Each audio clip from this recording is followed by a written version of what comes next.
एक बार की बात है, राजा अकबर व उनके प्रिय बीरबल के बीच कुछ मनमुटाव हो गया। इसके चलते राजा ने बीरबल को राज्य से दूर जाने की सजा दे दी।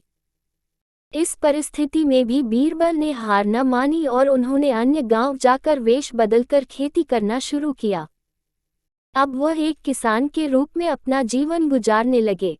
शुरू में तो राजा अकबर के लिए सब कुछ सामान्य सा था, लेकिन कुछ ही दिन बीते थे कि राजा को अपनी गलती का एहसास होने लगा। वह अपनी दैनिक दिनचर्या में बीरबल को याद करने लगे थे। जब भी उनके समक्ष कोई मुश्किल परेशानी आती तो उन्हें बीरबल की कमी खूब खलती थी। एक दिन राजा अकबर से रहा न गया। उन्होंने अपने सेनापति को बुलाया और उन्हें बीरबल को ढूंढ लाने का आदेश दिया। राजा की आज्ञा अनुसार हर गांव, हर गली में बीरबल की खोज शुरू की गई। सभी सैनिकों ने हर एक कोना छान मारा, लेकिन वे बीरबल को ढूंढ न सके।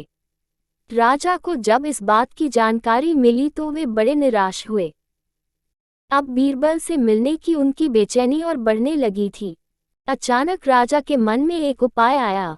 उन्होंने आदेश दिया कि सभी गांव के मुखिया को संदेश भेजा जाए कि उन सभी को एक बर्तन के अंदर बुद्धि डालकर राजा को भेजना होगा। जो भी इस आदेश को पूरा नहीं करेगा, उसे इसके बदले एक बर्तन में हीरे जवाहरात भरकर राजा को भेजना पड़ेगा। सभी गांववासी राजा के इस अजीबोगरीब आदेश को सुनकर परेशान थे। सभी यह सोचकर हैरान थे कि बुद्धि को किस तरह एक बर्तन में भरा जाए।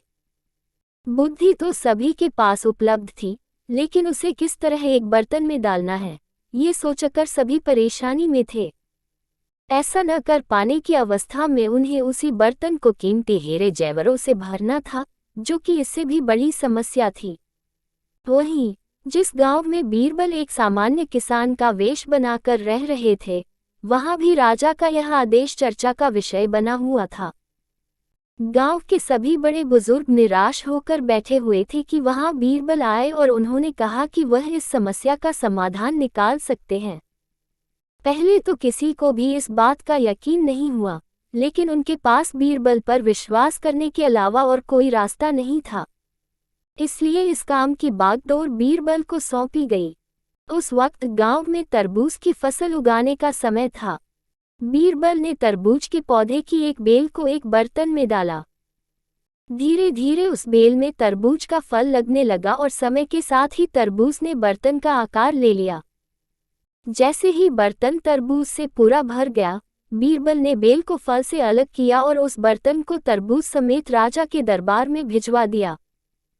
साथ में ये संदेश भी भेज कि उस बर्तन के अंदर बुद्धि भरी है और राजा को बर्तन को बिना तोड़े ही बुद्धि को निकालना होगा। जैसे ही राजा ने तरबूज से भरा हुआ बर्तन देखा व उसे निकालने की शर्त सुनी तो उन्हें यकीन हो गया कि ऐसा विचार केवल बीरबल का ही हो सकता है। उन्होंने जल्दी से अपना घोड़ा मंगवाया और बीरबल को अपने साथ वापस लाने के लिए गांव की ओर चल दिए। कहानी से सीख। इस कहानी से हमें ये शिक्षा मिलती है कि हर मुश्किल सवाल का कोई न कोई जवाब जरूर होता है। हमें केवल थोड़ा हटकर सोचने की जरूरत होती है।